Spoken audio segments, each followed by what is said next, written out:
Hello students, তোমাদের upcoming food SI এক্সামের জন্য অনেক অনেক শুভেচ্ছা। ভালো করে পরীক্ষা দাও, ঠান্ডা মাথায় পরীক্ষা দাও।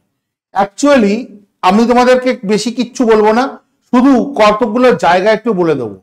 সাধারণভাবে একদম নর্মাল কোশ্চেন, বেশি কিছু হজরং বজরং কোনো কিছু পড়ার দরকার নেই।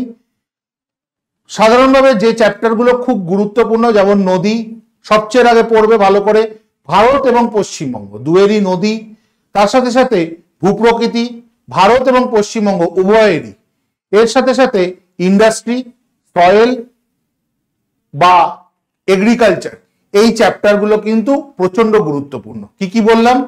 নদ নদী ভারত পশ্চিমবঙ্গ, ভূপ্রকৃতি বা ফিজিওগ্রাফি ভারত পশ্চিমবঙ্গ, মৃত্তিকা ভারত মূলত, ইন্ডাস্ট্রি বা শিল্প ভারত মূলত, কৃষি ভারত মূলত, এছাড়া ভেজিটেশন থেকে যে বিভিন্ন অরণ্যগুলো কোন রাজ্যে কিভাবে দেখতে পাওয়া যায়, এই পোর্শনগুলোকে একটু ভালো করে দেখে নেবে।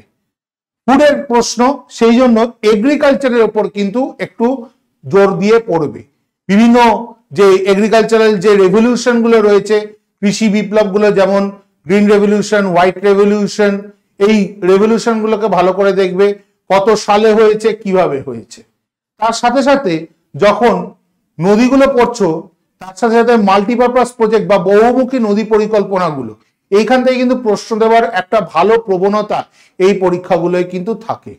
খুব কমন জায়গা, এই জায়গাগুলো কিন্তু অত্যন্ত কমন জায়গা, কোনো বেশি ডিটেল, বেশি ভাবনা বা বেশি কনসেপচুয়াল কোশ্চেন কিন্তু তোমাদের ফুডে আসার সম্ভাবনা সেভাবে থাকে না।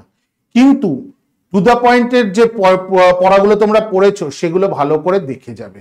এর সাথে যে ডেমোগ্রাফি অর্থাৎ সেন্সাসের একদম কমন প্রশ্ন যেগুলো রয়েছে, সেই ডেমোগ্রাফি সেন্সাসের কমন প্রশ্নের জায়গাগুলো দেখবে। মিনারেলস পড়বার সময় একটু কোন রাজ্যে সর্বাধিক মিনারেল উৎপাদন হচ্ছে, কি হচ্ছে, কোন মিনারেলস এর কি আকরিক, এইগুলোকে একটু দেখে যাওয়া। সবচেয়ে বেশি কোন রাজ্যে উৎপাদন হচ্ছে এবং আকরিক, এই দুটো পোর্শন ভালো করে দেখে যাও।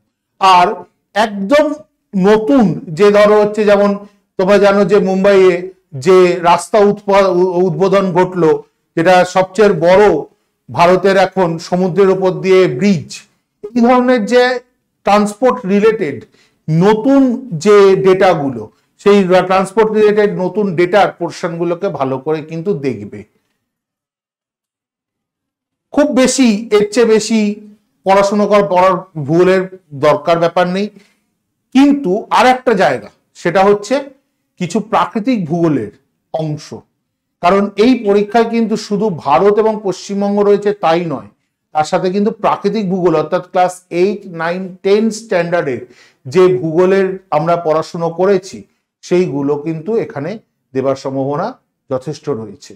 বিশেষ করে সৌরমণ্ডল, সৌরজগৎ, তার সাথে সাথে আমাদের যে ল্যাটিটিউড লঙ্গিটিউড বা অক্ষাংশ দ্রাঘিমাংশ গত যে বিভিন্ন ছোট ছোট বিষয়, এর সাথে তোমরা দেখবে যে অ্যাটমসফিয়ার বায়ুমণ্ডল, তার যে স্তরায়ন অর্থাৎ ট্রপোস্ফিয়ার, স্ট্র্যাটোস্ফিয়ার, মেসোস্ফিয়ার, এদের বৈশিষ্ট্য এবং এদের গঠন, এর সাথে যে বিভিন্ন ইনস্ট্রুমেন্ট অর্থাৎ ধরো যেমন রেইন গজ যন্ত্রের সাহায্যে আমরা কি মাপি, বা আমরা ব্যারোমিটার যন্ত্রের সাহায্যে কি মাপি, বা উল্টো দিক দিয়ে বৃষ্টি পরিমাণ মাপক যন্ত্র বা বায়ুর চাপ মাপার যন্ত্র, এই ধরনের প্রশ্ন কিন্তু এখানে আসার সম্ভাবনা বেশি।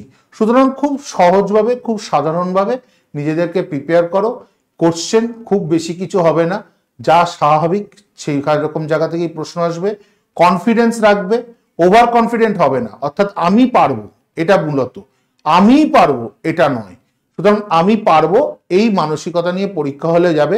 টেনশন করবে না, টেনশন কিন্তু প্রবাবিলিটিকে নামিয়ে দেয়, অর্থাৎ তোমার যে সম্ভাবনা সেটাকে কমিয়ে দেবে। যাবে, পরীক্ষা দেবে, বাড়ি আসবে। All the very best and stay with WBPSC ওয়ালা।